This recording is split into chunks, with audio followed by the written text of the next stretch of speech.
अस्सलाम वालेकुम। तो लास्ट वीडियो में हमने डेटाबेस क्रिएट की थी और उसमें कुछ डमी डाटा डाला था। तो मैं नेक्स्ट पीएचपी की तरफ जाने से पहले आपको मैं इसके बारे में बता देता हूँ। तो ये है कि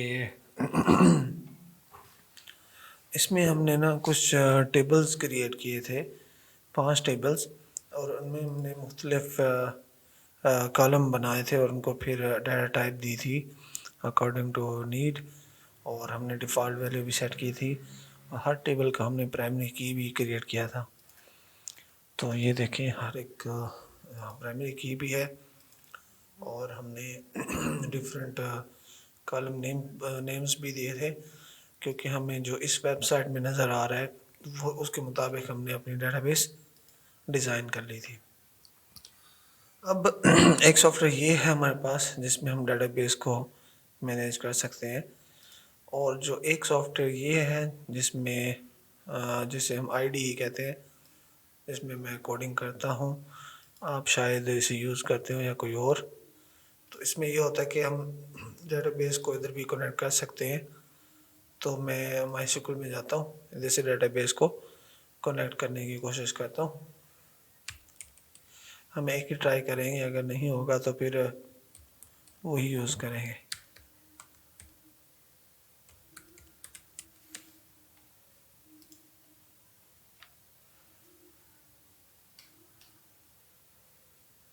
हाँ जी, माशाल्लाह ओके हो गया है, तो इसे हम ओके कर देते हैं। अब यहाँ पे हमारे पास वो डेटाबेस शो हो जाएगी जो इधर थी। इसे हम क्लोज़ कर सकते हैं, ठीक है, क्योंकि फिर इधर हम इसे यूज़ कर रहे हैं तो उधर खोलने का कोई फ़ायदा नहीं है। आप देखें, यहाँ पर हमारे पास 5 टेबल शो हो रहे हैं, ठीक है। तो ये जो मेरे पास आईडी है ना, उसका ये एक फ़ायदा है कि यहाँ पे डेटाबेस पे आ जाती हैं चीज़ें। फिर हमारे पास कंसोल, इधर हम क्वेरीज वगैरह चला सकते हैं। अच्छा, तो अभी सबसे पहले हम कॉन्फ़िग के अंदर एक फ़ाइल बनाएंगे। फ़ाइल तो बनी हुई है, इस पे हम डीबी का कनेक्शन टेस्ट करेंगे कि हमारे पास ये टेस्ट हो कनेक्शन हो रहा है कि नहीं। इसके लिए सिंपल सा काम है हमारे पास,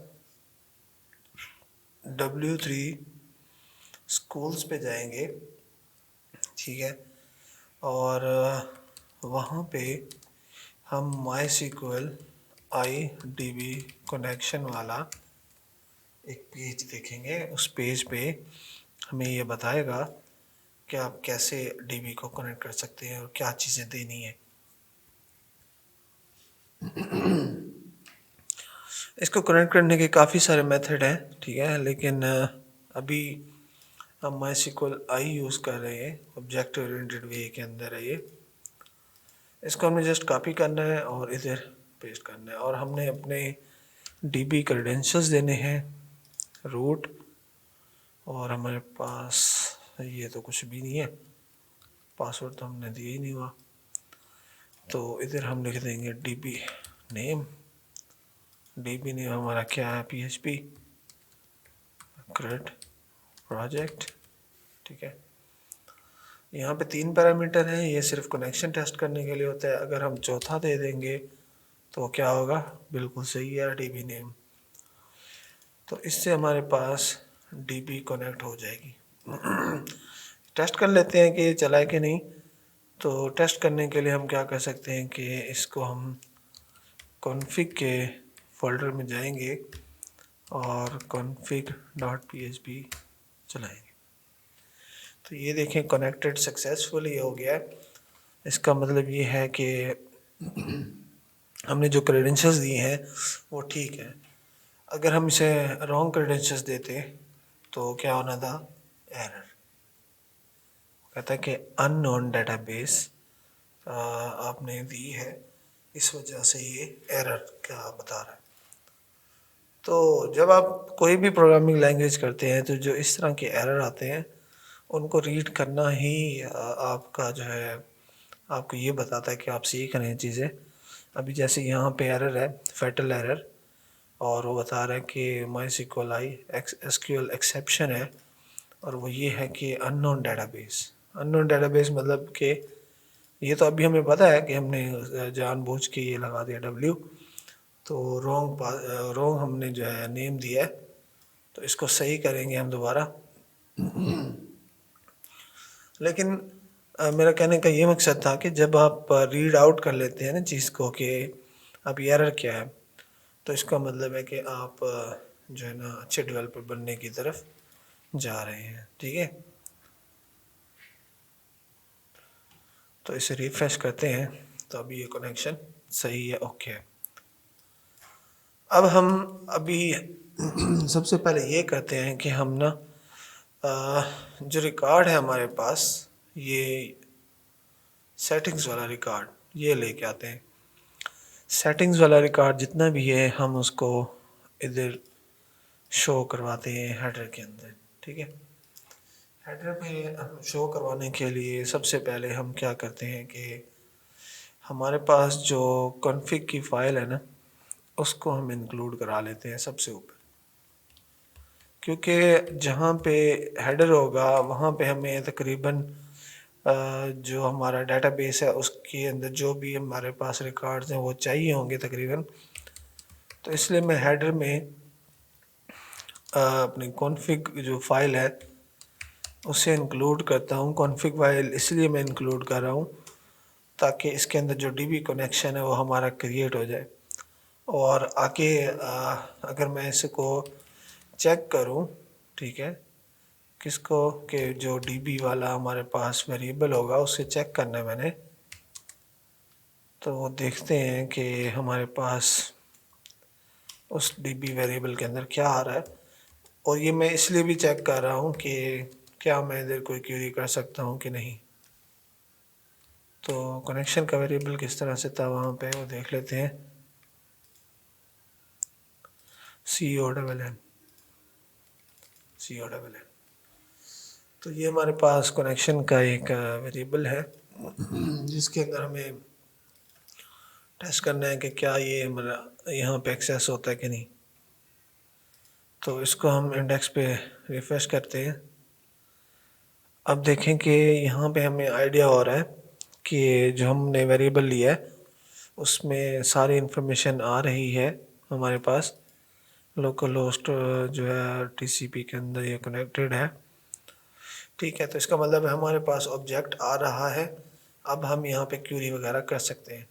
तो सबसे पहली क्यूरी हमने ये करनी है कि जो साइट सेटिंग का टेबल है इसका रिकॉर्ड हमने जितना भी रिकॉर्ड है वो लेके आना है और इसे शो कराना है। तो जैसे हमने ये बनाया इस तरह से आप देख लें MySQL डेटाबेस है। अभी बहुत ज़्यादा सिंपल है, तो ये यहाँ से भी आपका सारा काम हो जाएगा अभी। तो सबसे पहले हम इधर से सेलेक्ट डाटा वाली क्यूरी देखते हैं कि वो कैसे लगी हुई है। ये काम तो हमने कर लिया है कनेक्शन वाला यहाँ तक। अब हमें ये करना है, ठीक है, और इसके अंदर जैसे ये लगा हुआ है ऐसे लगाना है। तो इसको कॉपी करते हैं, लेकिन ज़ाहिर बात है ये तो और टेबल है, ये तो एरर देंगे। इस तरह से ये भी नहीं हमारे पास होंगे, एरर्स आएंगे। तो इन एरर्स को पहले देख लेते हैं हम। फॉर एग्ज़ाम्पल अगर मैं इसको यहाँ पे करता हूँ, ठीक है, ये हमारे पास अगर इसको मैं चलाऊँ कनेक्शन को, तो अब देखिएगा कि एरर शो होंगे क्योंकि ये टेबल्स हमारे पास है ही नहीं। जैसे यहाँ पर कह रहा है कि टेबल तो हमारे पास माई गेस्ट वाला है ही नहीं, तो इस वजह से हम जाएंगे दोबारा। अच्छा, ये तो अभी हमें ज़रूरत नहीं है, ठीक है, इसको हम ख़त्म कर सकते हैं। और इसको भी अब खोलने की ज़रूरत नहीं है क्योंकि यहाँ पे हमने इंक्लूड कर दिया है, तो ये अब कनेक्शन हमारे पास आ रहा है। हमारे पास है साइट सेटिंग्स का टेबल, साइट सेटिंग्स का टेबल है, ठीक है। और यहाँ पे जो इसके कॉलम्स हैं उनको हम यहाँ पे लिख सकते हैं, लेकिन अभी हमें सारे चाहिए तो हम यहाँ पे स्टैटिक लिख देंगे ना। स्टैटिक का मतलब ये है कि सारे के सारे इसमें ले आओ।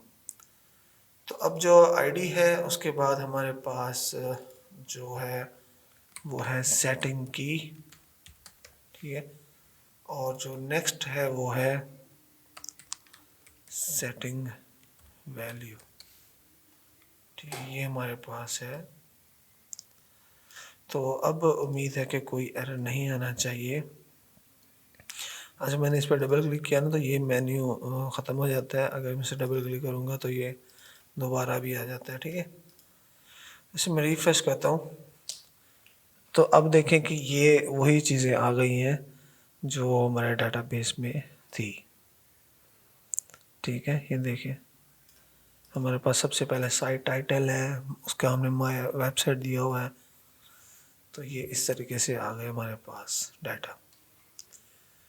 तो ये हमने कर लिया है, लेकिन अगर हम यहाँ पे कोई कंडीशन लगाते हैं कि नहीं जी अभी हमें सिर्फ जो है ना अभी आप हमें जस्ट साइट टाइटल दे दो, तो हम जो है ऐसे कॉपी करते हैं साइट टाइटल को और इधर हम एक लगाएंगे वेयर और सेटिंग की इक्वल टू ये साइट टाइटल, ठीक है।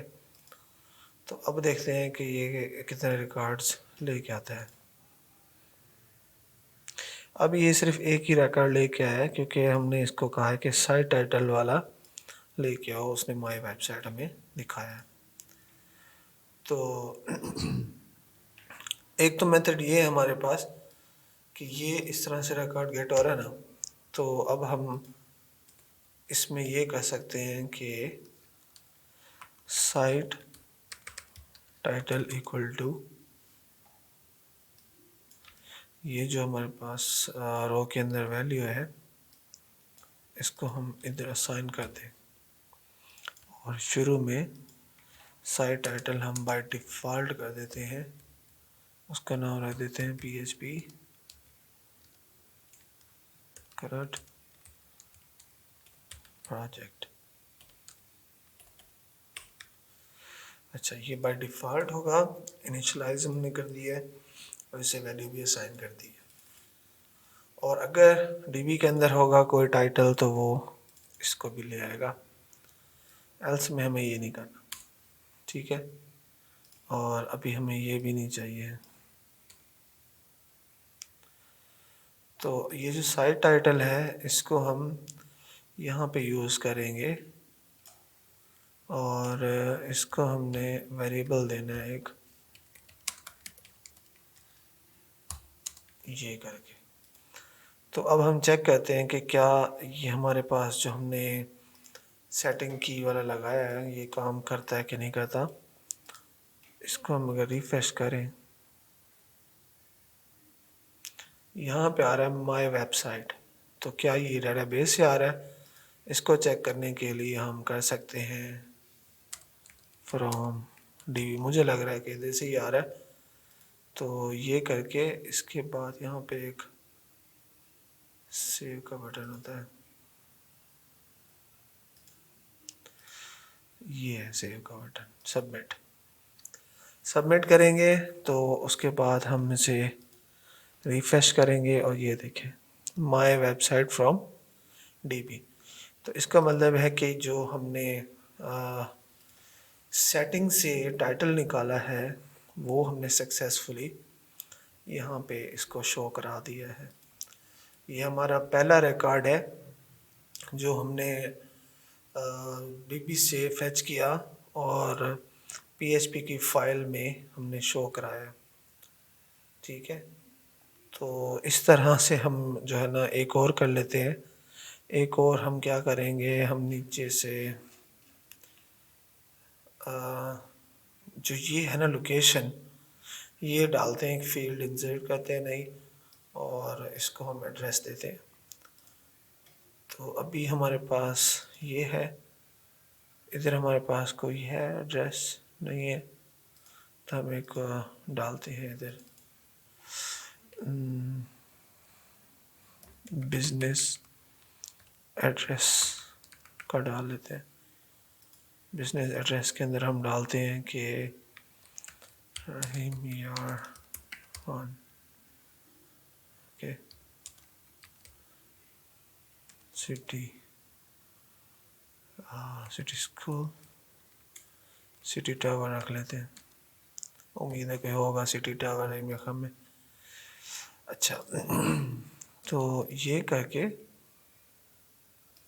तो अभी हम इसको सबमिट करते हैं। इसने ऑटो जनरेट किया इसको, ठीक है। तो अब हम ज़ाहिर बात है कि वो फुटर के अंदर है, तो फुटर में जाएंगे, इंक्लूड वाले फोल्डर में हमारे पास फुटर में पड़ा हुआ है। इधर हम अगर ढूंढें लोकेशन को, कंट्रोल फाइंड करके ये लोकेशन है, और इसके अंदर हमने वही चीज़ करनी है जो हमने हेडर में की है।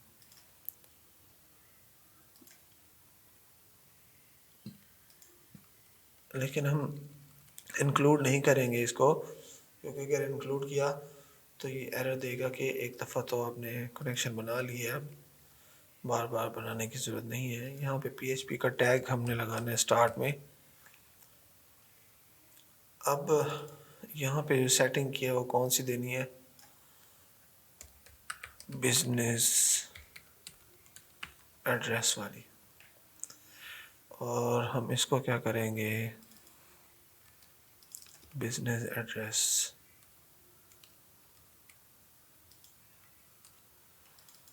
बाय डिफ़ॉल्ट हमारे पास बिजनेस एड्रेस होना चाहिए, जो कि पहले से इधर एग्जिस्ट कर रहा था, लेकिन वो हमने ख़त्म कर दिया। तो हम इसको ज़ाहिर पीर के नाम से कह देते हैं, ठीक है, ये कह देते। और अब हमने बिजनेस एड्रेस, अच्छा सॉरी, बिजनेस एड्रेस तो बाय डिफ़ॉल्ट तो ये था, और यहाँ पर अब हमारे पास बिजनेस एड्रेस आ चुका है। ये करने के बाद इधर हम उसको इको कर सकते हैं, सिंपली इको। ये भी एक हमारे पास है मेथड इस तरह करने से, लेकिन हमने क्लोज तो नहीं किया। जी क्लोज किया हुआ है, तो ये तो मेरे ख्याल में एरर देगा। इसको हम टेस्ट कर लेते हैं, ऐसे एरर आएगा, देखा एरर क्यों आया, क्योंकि ऊपर तो सही आया डाटा, उसके बाद हमने इधर इसको क्लोज कर दिया। यहाँ पे क्लोज नहीं करते, अब हम फुटर में इसको क्लोज करेंगे जहाँ ये हो रहा है। तो अब जो है ना एरर नहीं आना चाहिए। अब हमारे पास जो एड्रेस है वो हमारे DB से आ रहा है, जो हमने रेमिया खान इसको सिटी किया, तो ये अब हमारे पास यहाँ से आ रहा है, ठीक है। तो अभी ये जो साइट लोगो है ये आप लगाएं, प्रैक्टिस करें इसकी। साइट डिस्क्रिप्शन अगर कहीं लगानी है, साइट का फैव आइकन जो है इसको लगाएं हेडर में। यहाँ पे फैव आइकन कहीं पहले से लगा हुआ, ये देखें, इसको यहाँ पे रिकॉर्ड को लेके आए, ठीक है, इसको करें। तो इसके करने के बाद इंशाल्लाह हम कंटिन्यू करेंगे। उम्मीद है ये ट्यूटोरियल आपको थोड़ा समझ आया होगा। अगर कोई क्वेश्चन है तो आप कमेंट्स में पूछ सकते हैं। अगर मेरा वे ऑफ टीचिंग का वो सही नहीं है या आपको समझ नहीं आ रही, तो आप जो है सजेस्ट भी कर सकते हैं। ये मेरा फर्स्ट ट्यूटोरियल है, तो इसलिए आप सजेस्ट भी कर सकते हैं कि इसमें कोई चेंजेस रिक्वायर्ड है, तो हम कर सकते हैं। ओके, थैंक यू, बाय, अल्लाह हाफिज़।